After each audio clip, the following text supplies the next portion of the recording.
হে জগতবাসী, আজ আমি শামীম আলী চিশতি আপনাদের সামনে একটি আলোচনা নিয়ে হাজির হইলাম। সেই আলোচনাটি হলো যে আল্লাহর আইন, আমাদের জাকাত দিতে হবে। তাহলে আল্লাহর আইন আমাকে মানতে হবে, আপনাকেও মানতে হবে। তাহলে জাকাত কত প্রকার? শরীয়তের জাকাত তো বুঝেছি, আপনি বুঝেছেন, আমি বুঝেছি। আমার সম্পদ যা আছে সম্পদের হিসেব করে যেভাবে দেওয়ার নিয়ম সেভাবে দিয়ে দিয়েছি, এটা শরীয়তের জাকাত।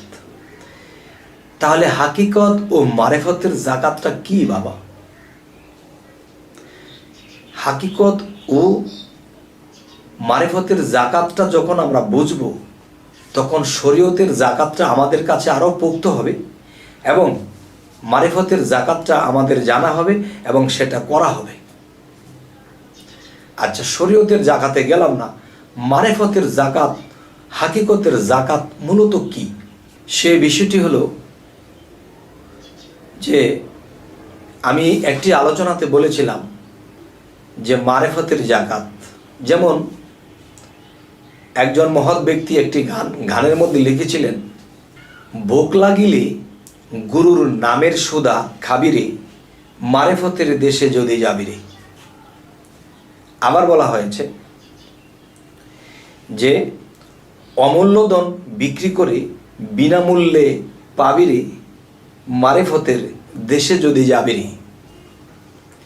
তাহলে মারেফতের দেশে যখন যাব তখন অমূল্য ধন বিক্রি করে বিনামূল্যে পাব। আচ্ছা, সেই অমূল্য ধনটা কি আর বিনামূল্যে পাবো কি?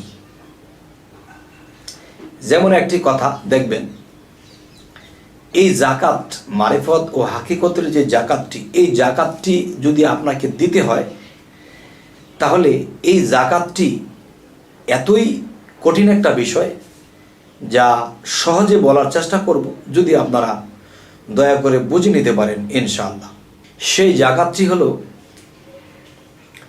আপনাকে যদি কেউ বলে যে এই ঢাকা শহরটি আপনার নামে লিখে দেওয়া হবে, বিনিময়ে আপনার কল্লাটা কেটে দিয়ে দিবেন,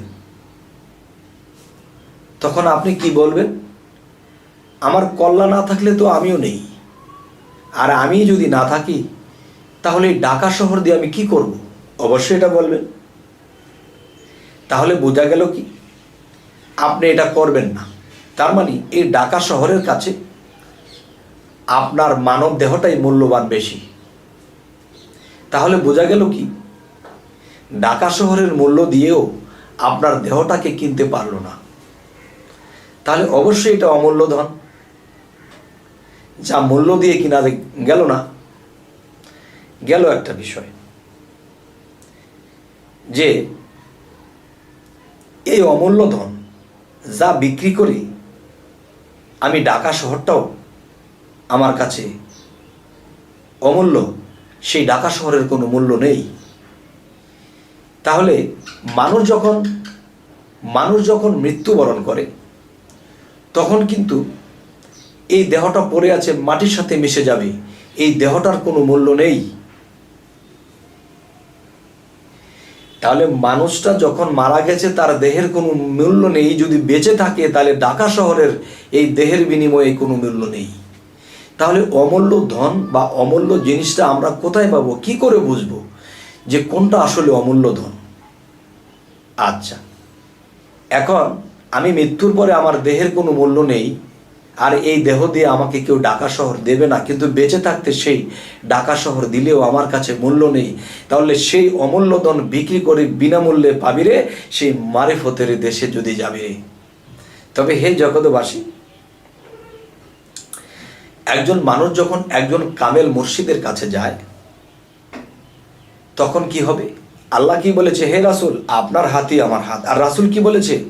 আমাকে দিয়ে নবুয়াত খতম, আমি আর আসবো না, তবে আমি উলিয়ার মাধ্যমে, কামেল মুর্শিদের মাধ্যমে আছি, বেঁচে থাকব। তবে আমরা যখন একজন কামেল মুর্শিদের দরবারে যাব, মুর্শিদের কাছে যাব, তখন গিয়ে কি করব? আমার দেহ মন প্রাণ সমস্ত কিছু তার চরণে বিক্রি করে দেব। তাহলে যেই ঢাকা শহরটাও আমার দেহের বিনিময়ে আমি দেইনি, আর বিনামূল্যে আমি আমার মুর্শিদের চরণে আমার এই দেহ মন প্রাণ সমস্ত কিছু বিকিয়ে দিয়ে দিয়েছি। তখন মুর্শিদ আমাকে কি দেবে? এই অমূল্য ধনটা যখন মুর্শিদকে দিয়ে দিয়েছি, তখন মুর্শিদ আমাকে বিনামূল্যে কি দিবে? যে এখানেই বলা হয়েছে যে অমূল্য ধন বিক্রি করে বিনামূল্যে পাবিরি। যদি মুর্শিদের দরবারে যাবিরি, যদি মারেফতের দেশে যাবিরি, তখন মারেফতের দেশটাই হলো আমার মুর্শিদের দেশ, এবং সেই মুর্শিদের দেশে গিয়েই কিন্তু আমি সেই অমূল্য ধন ক্রয় করব। সেটা কিভাবে? যে আমার মুর্শিদ আমাকে কয়েকটা বাক্য দেবে, আর আমার নিজেকে চিনিয়ে দেবে। আমি অচিন দেশে ছিলাম, আমি নিজকে চিনি না, আমাকে চিনিয়ে দেবে, এবং কোনভাবে সেজদা করলে, কোনভাবে আল্লাহর ইবাদত করলে, কোনভাবে সাধনা করলে আমি আল্লাহর মেরাজ ঘটাবো, আমাকে চিনিয়ে দেবে, আমাকে বুঝিয়ে দেবে যে আমি কে, আমার পরিচয় কি, আমি যা জন্ম জন্মান্তরে হারিয়েছি তা আমাকে যখন দেবে, আমাকে যখন সাধনা দেবে, কীভাবে আমাকে কী করতে হবে, তখন আমি সেই মতে যখন চলবো, তখন আল্লাহর দিদার লাভ করব। আর আল্লাহ কোরআনে কি বলেছে? দুনিয়ায় যারা আমাকে দেখলো না এবং দেখার চেষ্টা করলো না, হাসরের দিন তারা অন্ধ হয়ে উঠবে।